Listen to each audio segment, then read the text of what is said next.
Pada kesempatan ini saya akan memberikan tips bagaimana kita membuat status lebih efektif ya, sehingga apa yang kita harapkan, misalnya kita mengharapkan dia tersinggung dengan status kita, tapi tersinggung positif ya, kemudian atau kita mengharapkan balasan dari dia ya, kemudian atau kita mengharapkan itu muncul notifikasi langsung di HP-nya dia, sehingga ada icon merah-merah di bagian notification ya. Kita mengharapkan seperti itu dengan kita buat status. Nah, saya akan berikan tipsnya, caranya seperti apa supaya itu bisa terjadi. Ini adalah satu timeline Facebook saya. Kemudian saya mau menulis status seperti biasa di bagian sini, misalnya selamat pagi.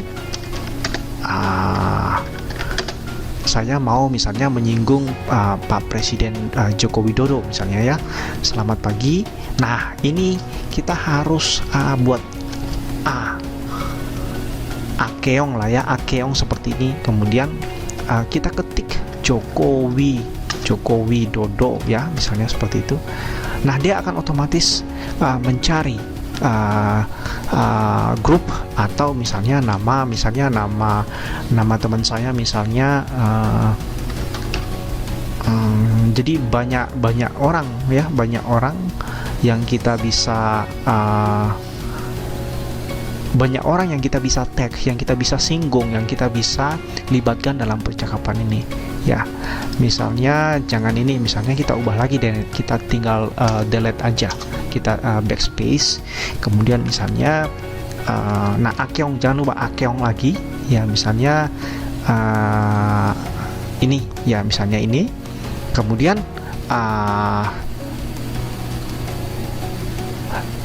nah, dengan kita men-tag seperti ini, artinya di HP-nya dia ya, di mobile phone-nya dia akan muncul notifikasi, oh iya, saya disinggung nih, saya disinggung oleh Victor Hareva. Nah, itu bagaimana feedbacknya, responnya ya terserah dia mau balas apa tidak. Paling tidak ada maksud dan tujuan yang kita mau sampaikan di dalam postingan kita, bahwa kita mau menyinggung dia nih, supaya dia segera bisa respon.